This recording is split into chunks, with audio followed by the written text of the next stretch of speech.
buhay ng pananampalataya na nagsimula mahigit 100 taon na ang nakalilipas.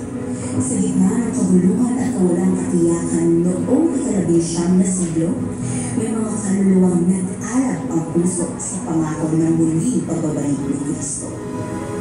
Sila ay mga simpleng tao, mga magsasaka, guro, mandaragat, ngunit binihisan ng panawagan ng langit upang ihayag ang isang mensahe.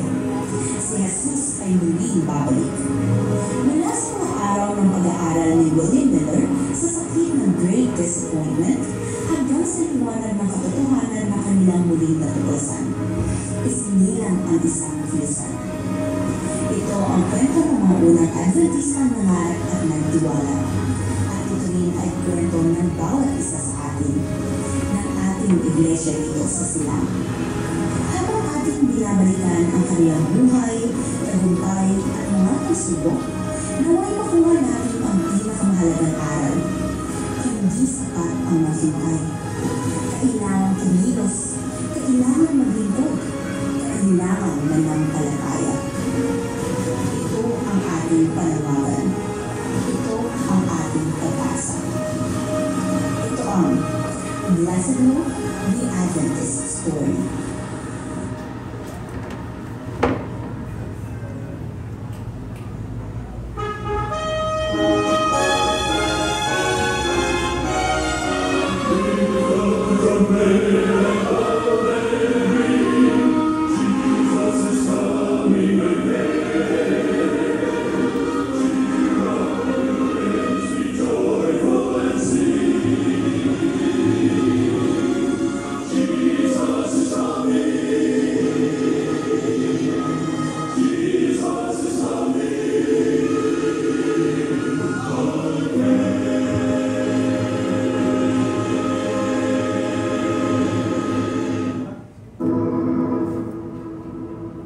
Mga kaibigan, nalalapit na ang panahon.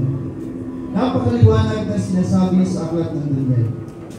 Ang ating Panginoon Kristo ay babalik sa taong 1843. Sa taong ito, ang paghaharing Satanas ay magwawakas.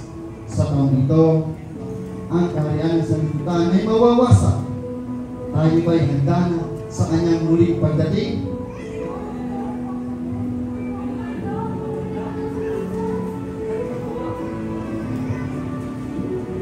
Ang sigaw ng pagtagumpay ay ating maririnig sa langit. Mga kapatid, kailangan nating maghanda. Ang mga palatandaan ay nangyayari sa ating panahon. Kailangan nating mamuhay ng may kabanalan. Ang ating Panginoon Kristo ay babalik sa ngayon sa ating panahon.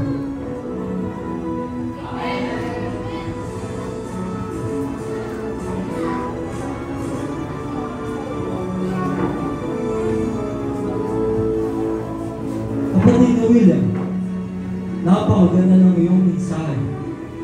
Nais ko na iproklama mo ito sa iba.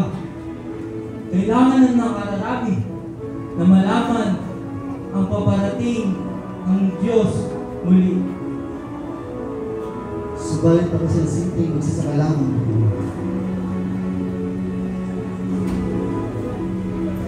Saglit kapatid, paano mo nakikimkim ang mensahe nito sa iyong sarili lamang? Meron akong pagawaan ng kwaderno kung iyong nanaisip.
dadating.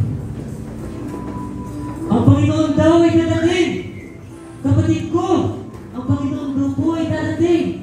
Kapatid, ang Panginoon ay babalik dito. Kailangan natin maghanda. Kailangan natin baguhin ang ating sarili. The Lord is coming again.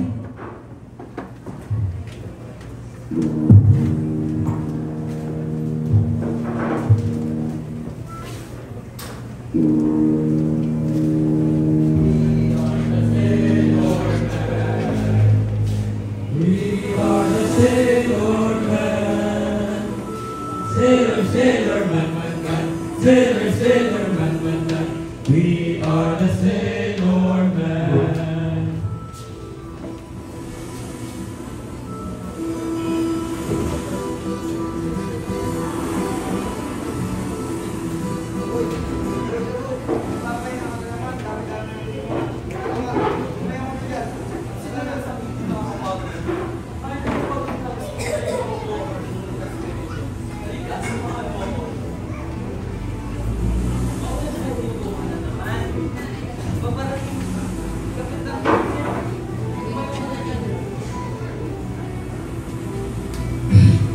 Attention! Mga kapatid, tayo ay maglalayag na. Handa na ba kayo? Handa na ba kayo? Kung gayon, tayo ay Wait lang. Ano yung aking naamoy?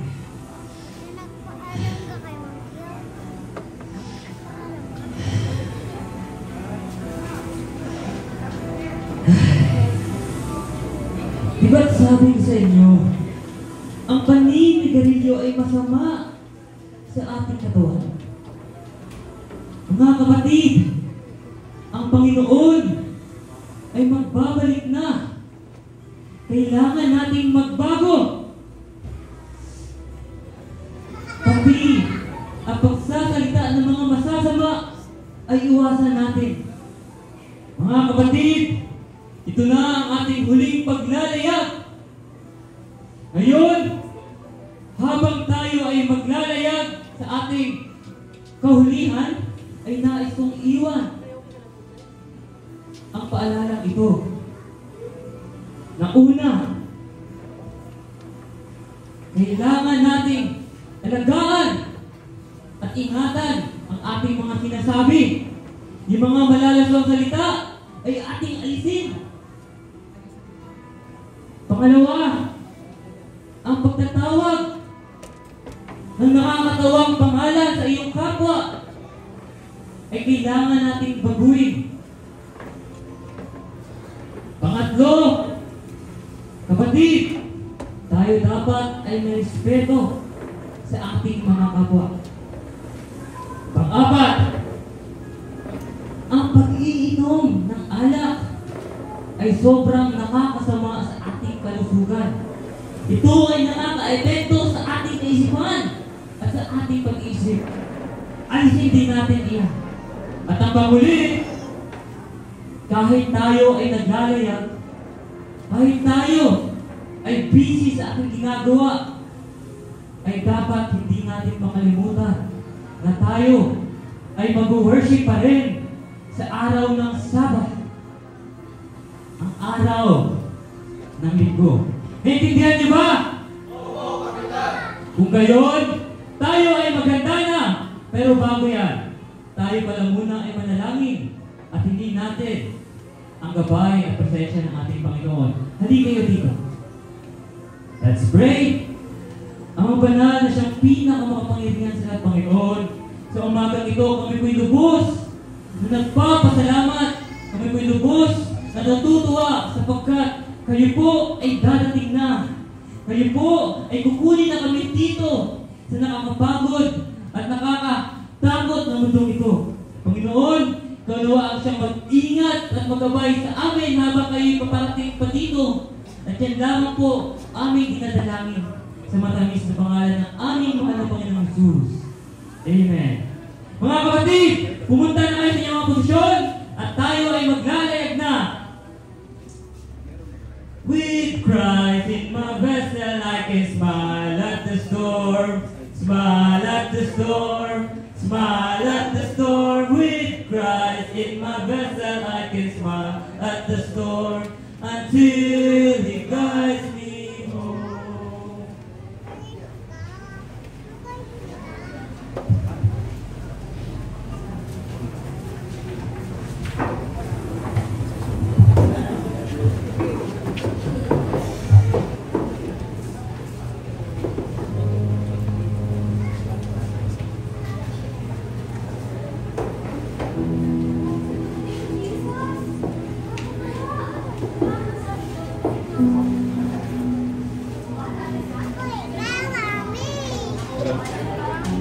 Wow! Sobrang daming taong naghihintay sa ating Panginoon. Hindi lang pala ako. Sobrang nakakagaan sa puso na makita ang mga taong ito. Kapatid, di ba't kay sarap pagmasdan na ang bawat isa sa mga taong ito ay naghihintay sa ating mahal na Panginoon? Ako man ang hindi makapaniwala sa aking nakikita. Ako'y lubos na namamaha. Ito na pala ang mga tao hanggang tumanggap sa ating Panginoon. Kapatid, ako nga pala si James White. Ay nagagala, kapatid na James. Ako nga pala, si Brother Joseph. Joseph Bates. Ako ay dating manlalayag. Ngunit nung narinig ko ang Panginoon ay darating na, ako ay nagbago. At ngayon, isa ako sa mga tao ito na sobrang sayang maghihintay sa ating Panginoon.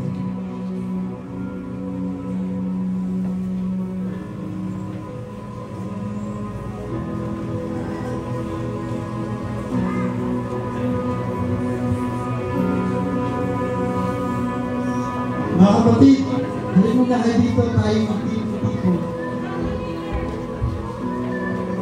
Ito na ang ating inaantayahan.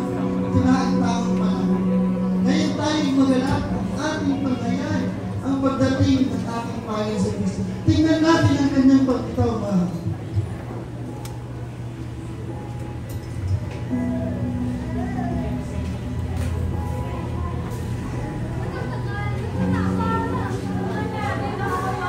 Mga kapatid, hindi ko maunawaan.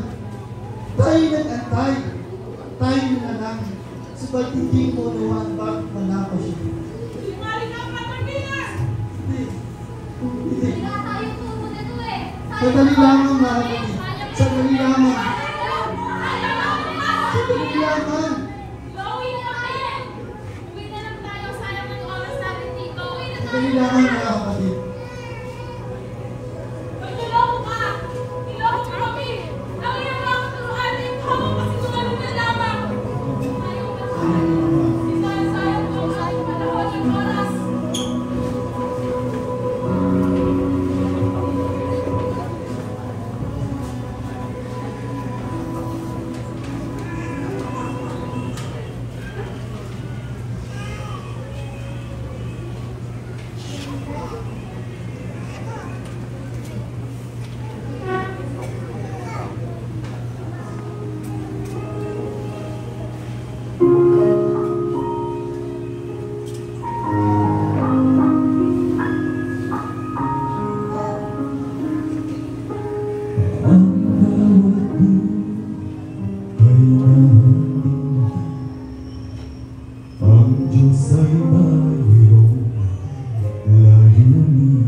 Kaya kung naninindi ang habay alanganin, ito ay alalahanin.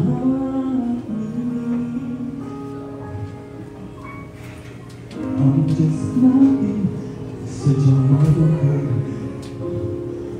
siya'y mabuti, tumutulong.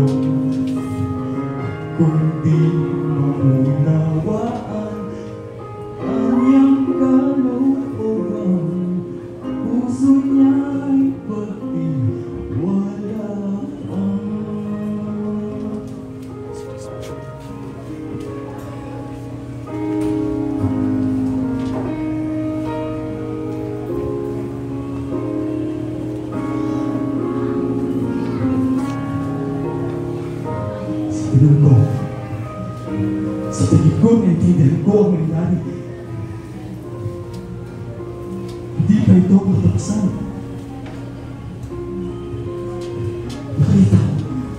Nakita ko.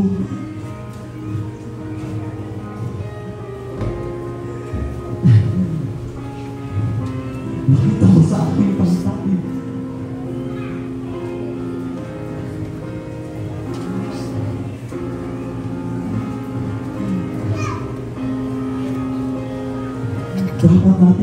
Dapat natin pag-aralan ang mga kasulatan.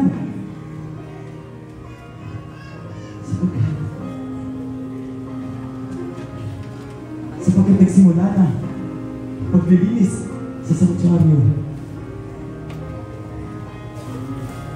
Linaon kalooban, puso niya'y pagtiwalaan. Kailangan kayo sabihin sa iba.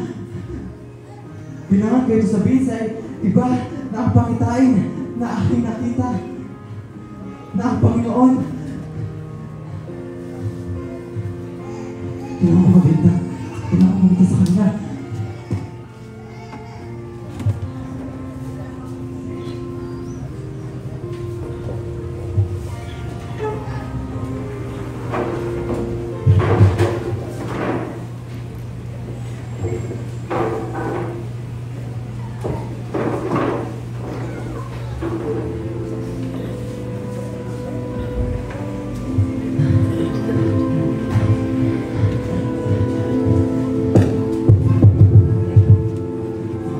Paumanhin mga Ginoo! Paumanhin! Ngunit kailangan kong sabihin ang pangitain na aking nakita. Ano problema, kapatid na Leo? Ikaw muna yung pagbihan kami pumupo at pagtsaan muna. Hindi na kailangan. Nakita ko sa aking pangitain na si Jesus ay dumating noong 1844. Noong 1844. Na hindi siya dumating sa lupa. Nagsimula na pumasok siya sa kabanal-banalan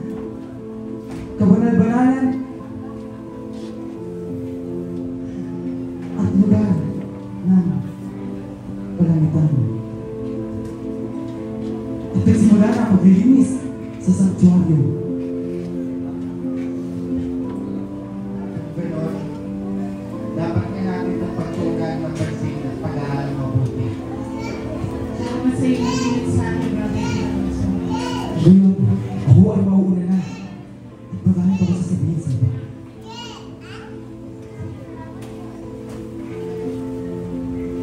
Kapatid na James, tingnan mo ito.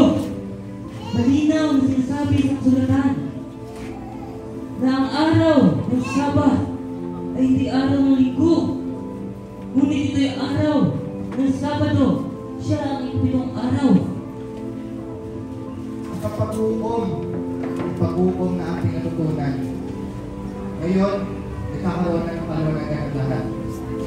Na habang tayo ay nabubuhay, tayo ngayon ay sumasailan na sa ating bayan. Kailangan natin itong ibahagi sa iba, sa lahat. Ngunit, ano ito?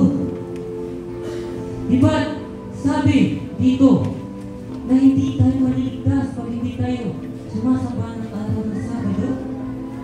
Mali ka kapatid. Hindi tayo ginagudge base sa ating mga gawa. God, isa lamang God.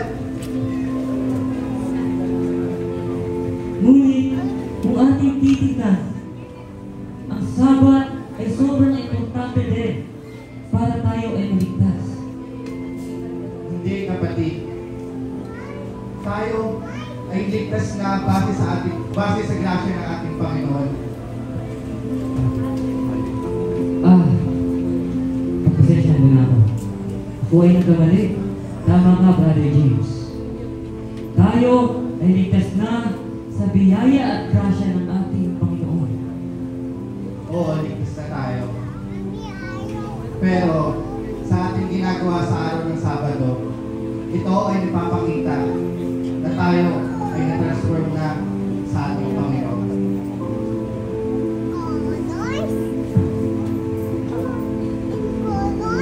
Bumalik tayo sa ating napag-aralan. Paano naman ito? Patungkol sa investigative judgment. So, ibig sabihin ba nito na tayo ay hindi nahatulan pag tayo ay namatay na? Base sa ating banal na kasulatan, ang patay ay simpleng patay lamang. Tama ka. Sinasabi rin dito sa kasulatan na pag tayo daw ay namatay, ang katawan natin ay babalik sa alikabok. At pag tayo ay namatay, ay wala na tayong kaalam-alam sa anumang nangyayari dito sa mundo. Ano nangyayari? Tingin ko, sa ngayon ay nagkakaroon na ng panibagong pangitain na naman. Brother James White, Brother Joseph Bates, binigyan ako ng pangitain ng Panginoon. Binigyan ako ng pangitain ng Panginoon. Ngayon sa Kanya, ang three angels message ay hindi lamang secluded sa ating mga millerites. Hindi lamang ito dapat sa ating mga millerites na nakakaalam ang salvation, ang three angels message ay para sa buong mundo. Ito ang ating misyon. Ito ang ating misyon simula ngayon na ipangaral ang three angels message.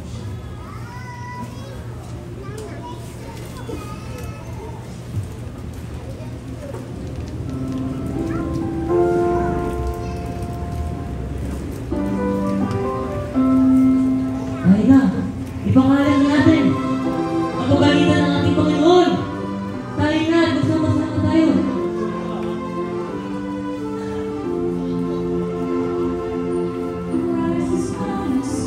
Mga kapatid, ang Panginoon ay nalating na. Tayo na, samahan niyo kami.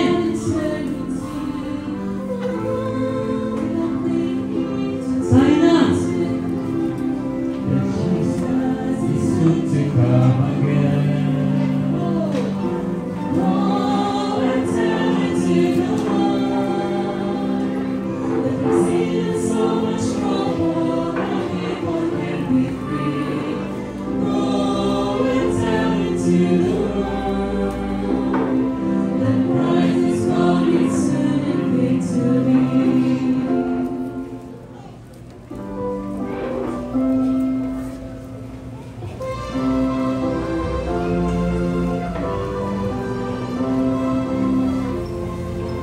Ngayon, mga kapatid, aking na opisyal na inaanong sa inyo na atin ang itatayo ang bagong Seventh-day Adventist Church. At ngayon mga kapatid, tayo ay nagkakaisa. Ngayon, tayo ay binigyan ng katotohanan ng ating Panginoon kaya ipapakalat natin ito sa anong sulok ng mundo, sa ating mga paaralan, sa ating mga paggamutan, pati sa ating paggawaan ng mga libro. Ipapakalat natin ito, maging aktibo tayo. God is good all the time. Tayo na tuwa ng kanyang gawain.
dumating ang ating Panginoon. Ang eksaktong pagdating niya. Ngunit mga kapatid, na-realize nila at tinuturoan din tayo ng verse na ito. Huwag tayong mag-focus sa kailan, kundi kung ano pa ang dapat natin gawin. So yun lamang po at happy meeting po sa ating lahat. Happy meeting po. Thank you po sa masalit sa worship. Tao po. Tao? Tao po. Magandang araw po. Ako po si Pastor Magsalin. Ay, Pastor! Ito po, Pastor! Ito po kayo!